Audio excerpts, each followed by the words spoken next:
चलो दोस्त, जय हिंद। और आज का लेक्चर आपके लिए लेके आए हैं क्लास 10 के राजनीतिक विज्ञान। दोस्त, राजनीतिक विज्ञान क्लास 10 के सोशल साइंस के अंतर्गत आता है। आपने सामाजिक विज्ञान पढ़ा होगा क्लास 10 में। सामाजिक विज्ञान में आपको एक बुक नहीं 5 बुक पढ़ना होता है, जिसमें आपको political science, history, economics, geography और आपदा प्रबंधन होता है, जिसको हिंदी में हम लोग राजनीतिक विज्ञान, इतिहास, भूगोल, अर्थशास्त्र और आपदा प्रबंधन 5 बुक मिलाकर सामाजिक विज्ञान बनता है। तो यहाँ पे आपको पॉलिटिकल साइंस है, जिसके आपके एग्जाम में 6 शॉर्ट क्वेश्चन आएंगे।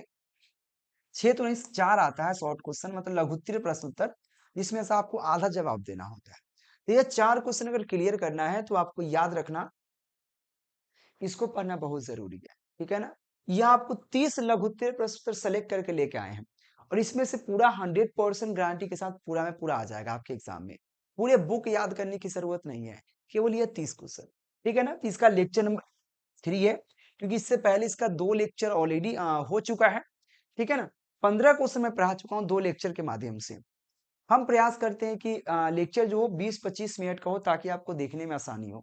ठीक है ना। लेक्चर नंबर 3 है। चलो लेक्चर को शुरू करते हैं, और ये मैट्रिक एग्जाम के लिए याद रखिएगा। ठीक है ना। और अभी तक आपने पीडीएफ नोट्स या कोर्स ज्वाइन नहीं किया है, 450 प्लस वाला कोर्स है, जो 2 महीना या 1 महीना कम से कम पढ़कर 400 प्लस कर सकते हो। उसके लिए आपको नंबर दिखाया, कांटेक्ट कर। 400 या 450 प्लस करना है ना। अब 450 400 क्यों बोल रहा हूँ? जो बच्चा कुछ पढ़ा होगा वो 450 कर सकता है, कुछ नहीं पढ़ा 400 प्लस कर सकता है, इजी तरीका से। उसके लिए इंपॉर्टेंट क्वेश्चन आंसर मिलेंगे, सब कुछ आपको गाइडलाइन किया जाएगा। तो नंबर दिख रहा है, कांटेक्ट कर लेना। उसके लिए मात्र 199 रुपया लग रहा है, 199, मात्र 200 रुपया ऑल सब्जेक्ट। जब इतना कोचिंग क्लास में दिए हो, इतना गेस खरीदे हो, तो 200 रुपया के लिए तो पीछे हट नहीं सकते हो आप। ठीक है ना। तो सबसे पहला 16 नंबर क्वेश्चन है, क्योंकि इससे पहले मैं 15 क्वेश्चन ऑलरेडी पढ़ा चुका हूँ। उस सब का वीडियो आपको मिल जाएगा शिक्षा सेतु के यूट्यूब चैनल पे। तो शिक्षा सेतु यूट्यूब चैनल को सब्सक्राइब कर लीजिए फटाफट। ठीक है ना। तो देखिए, भारत में लोकतंत्र कैसे सफल हो सकता है। जो भारत का लोकतंत्र है, इसको सफल कैसे बनाया जा सकता है, सफल कैसे हो सकता है।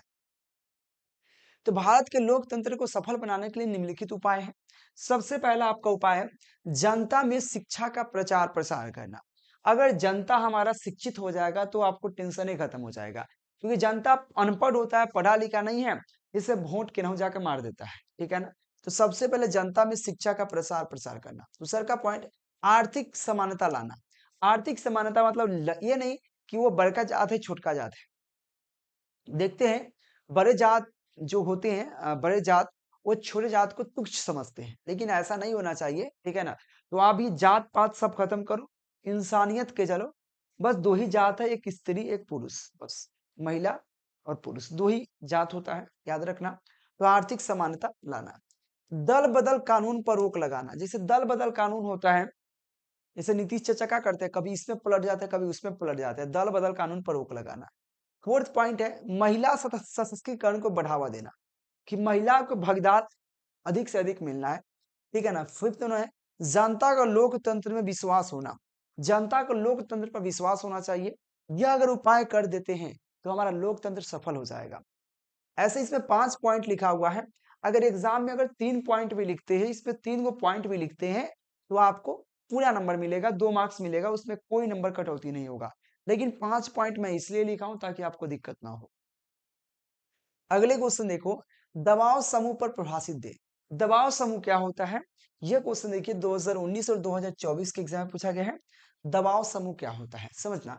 दबाव समूह की बात करें तो लोगों का ऐसा समूह जो अपनी मांगों की ओर सरकार का ध्यान दिलाने के लिए सरकार पर प्रत्यक्ष रूप से दबाव डालते हैं। देखो, दबाव समूह जो होता है, मतलब ऐसे लोगों का समूह जो सरकार के ऊपर प्रेशर डालता है कि भाई हमारा ये काम करवाओ। तो लोगों का ऐसा समूह जो अपनी मांगों को, अपनी मांग की ओर सरकार का ध्यान दिलवाने के लिए सरकार पर अप्रत्यक्ष रूप से, मतलब कानूनी रूप से नहीं, मतलब बगैर तरीके से, तो अप्रत्यक्ष रूप से दबाव डालने के लिए संगठन, अप्रत्यक्ष रूप से दबाव डालने के लिए संगठन बनाते हैं। दबाव समूह कहलाता है। फिर समझिए, दबाव समूह जो होता है, ऐसे लोगों का समूह होता है जो अपनी मांगों को पूरा करने के लिए या मांगों के मनवाने के लिए सरकार का ध्यान दिलवाने के लिए सरकार पर अप्रत्यक्ष रूप से दबाव डालने के लिए संगठन का निर्माण करते हैं, संगठन बनाते हैं, दबाव समूह कहलाता है। यह कानून लोगों का जनकार यह कानून लोगों को यहाँ पे जानकार बनाने और लोकतंत्र के रखवाले के तौर पर सक्रिय करने का अच्छा उदाहरण साबित हुआ है। मतलब देखो, अगर सरकार काम नहीं कर रहा है तो सरकार को अप्रत्यक्ष रूप से दबाव डालना पड़ेगा। क्या करेगा भाई, जिताए हुए हैं भाई, काम कर। काम नहीं करेगा तो उठा के फेंक देंगे। तू मुखिया है, चिंता नहीं है। लोगों का, जनता का प्यार पाकर मुखिया बनल बारा। अच्छा तो चुपचाप नाला बनाओ, ना तो चुपचाप अगर यहाँ टप गए तो सब कुछ छीन जा। मतलब एक जनता के द्वारा धमकी दी जाती है ना, तो वही हमारा होता है। और यह साबित हुआ है, सही साबित हुआ है कि भाई अपने घर भर रहा है, जनता के कल्याण का काम कैया करेगा। पैसा फंड पास हुआ है नाला बनाने के लिए, बाथरूम बनाने के लिए, पैसा खा गया, बनाओ। तो इसीलिए कहा गया है कि लोकतंत्र का ऐसा समूह, लोगों का ऐसा समूह जो सरकार पर अपने मांगों को मनवाने के लिए दबाव डालते हैं अप्रत्यक्ष रूप से, और इसे संगठन बनाते हैं और दबाव समूह कहलाता है। यह कानून लोगों को जानकार बनाने में और लोकतंत्र के रखवाला के तौर पर सक्रिय साबित हुआ है और अच्छा साबित हुआ है, और इसका उदाहरण साबित है। ठीक है ना। और अपने तरीके से आप तौर तरीके से आप डिफिनेशन को लिख सकते हैं। अगले क्वेश्चन है, धर्मनिरपेक्ष राज का अर्थ क्या होता है। देखो, हमारा भारत एक धर्मनिरपेक्ष राज्य है। भारत एक धर्मनिरपेक्ष राज्य नहीं है, सॉरी, भारत के पाकिस्तान में सिर्फ मुस्लिम ही रह सकता है। लेकिन भारत धर्मनिरपेक्ष राज्य इसलिए है क्योंकि यहाँ पे कोई भी धर्म रह के रह सकता है, चाहे सिख हो, हिंदू, मुस्लिम, सिख, ईसाई, जैन धर्म, मतलब कोई भी रह सकता है, कोई भेदभाव नहीं। तो वही हमारा, तो याद रखना, किसी भी राज्य को धर्मनिरपेक्ष राज्य तब कहा जाता है, किसी भी राज्य या किसी भी देश को धर्मनिरपेक्ष राज्य तब कहा जाएगा जब उस राज्य का कोई राष्ट्रीय धर्म नहीं हो। उस राज्य का कोई, हमारा भारत का कोई राष्ट्रीय धर्म नहीं है। राष्ट्रीय धर्म जिस दिन घोषित हो गया, ठीक है ना, हिंदुस्तान कहने के लिए, लेकिन हिंदुओं के राष्ट्र नहीं है, क्योंकि यहाँ पे कोई राष्ट्रीय धर्म घोषित नहीं किया गया है कि इस धर्म का राष्ट्र है। तो याद रखना, किसी भी राज्य को धर्मनिरपेक्ष तब कहा जाता है जब उस राज्य का कोई राष्ट्रीय धर्म ना हो या नहीं हो। ठीक है ना। शासन के कार्यों में धर्मों को आधार नहीं माना जाता है, तथा धर्मों को समान आदर तथा समान भाव दिए जाते हैं, और सभी धर्मों को समान आदर एवं समान धर्म दे। देखो, हमारे यहाँ देखना सिंपल बात है, जो भी काम होता है उसमें धर्म निरपेक्ष नहीं करता है कि हर धर्म के यहाँ पे लोग रह सकता है। यहाँ भारत एक है, कोई एक धर्म नहीं है और एक कोई राष्ट्र हमारा नहीं है जिसमें आपको हिंदू धर्म है या मुस्लिम धर्म है, अभी तक घोषित नहीं किया गया है। और घोषित होगा तो और धर्मों को दिक्कत होना शुरू हो जाएगा। ठीक है ना। यहाँ पे हर धर्म के व्यक्ति उसमें जुड़ सकते हैं। जैसे कि हमारे में देखना, क्रिकेटर टीम में ही बहुत सारे जैन है, हिंदू है, मुस्लिम है, सब है। इसलिए हमारा राष्ट्र क्या है, धर्मनिरपेक्ष राज्य है। तो समझ गए। चलिए अगले क्वेश्चन की बात कर लेते हैं। अगला क्वेश्चन है, नगर निगम के प्रमुख कार्यों का वर्णन करें। यह क्वेश्चन 2018, 15, 21 और 2022 के एग्जाम में पूछा गया बिहार बोर्ड में। देखो मेरे दोस्त, यहाँ पे नगर निगम का कार्य क्या है। जो शहर में रहते हैं उसको नगर निगम पता होगा, जो गांव में रहते हैं वहां पे नगर निगम नहीं, वार्ड होता है। ठीक है ना। अब वार्ड होता है बेसिकली। ठीक है ना। तो आपको गांव में वार्ड का काम कम होता है, मुखिया काम करवाता है, लेकिन शहर में मुखिया नहीं होता है। अगर जो नगर निगम जो जिला होता है, जिससे कि आप कोई भी जिला में जाओगे तो वहां पर नगर निगम होगा। तो नगर निगम सबसे पहले नाला बनवाता है, नाला साफ करवाता है, रोज कचरा उठाता है, कचरा लेने आता है। ठीक है ना। ये सब साफ सफाई में ध्यान रखता है, और बाथरूम, लेटरिन, ये सब बनवाने का काम करता है नगर निगम। तो सबसे पहला कार्य क्या है, देखो, कूड़ा कचरा तथा गंदगी आदि को सफाई करना। अपने जो नगर निगम जितना उसका वार्ड है, क्षेत्र है, उसमें कूड़ा कचरा तथा आप गंदगी को आदि को सफाई करना सबसे पहला काम नगर निगम का है। सर का कार्य है, नगर निगम क्षेत्र में नलियों, शौचालय आदि का निर्माण एवं देखभाल करना। मैंने जस्ट बताया, शौचालय बनाना, नाले को साफ सुथरा करना, उसका काम है। तो नगर निगम के क्षेत्र में नलियों, शौचालय आदि का निर्माण करना है, उसको क्या करना, देखभाल करना। थर्ड पॉइंट है, छूत अछूत जैसी बीमारियों पर, देखो ना, छुआछूत जैसी बीमारियों पर रोक लगाना।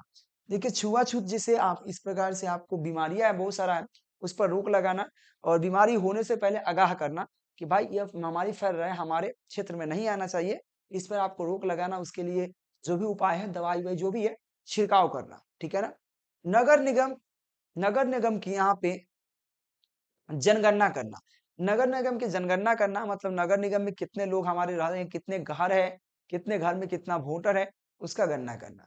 साथ में पीने की पानी के प्रबंधन करना। पीने की पानी का प्रबंधन नगर निगम ही करता है। तो यह सब पॉइंट है नगर निगम का कार्य, जिसमें से 3 पॉइंट लिख देना। सबसे पहला आप ये नलियों का नगर निगम कार्य क्या है? पहला कार्य आप ये कूड़ा कचरा को साफ करना, नलियों नलियों शौचालयों को साफ करना और बनवाना। थर्ड पॉइंट है कि पानी का प्रबंधन करना।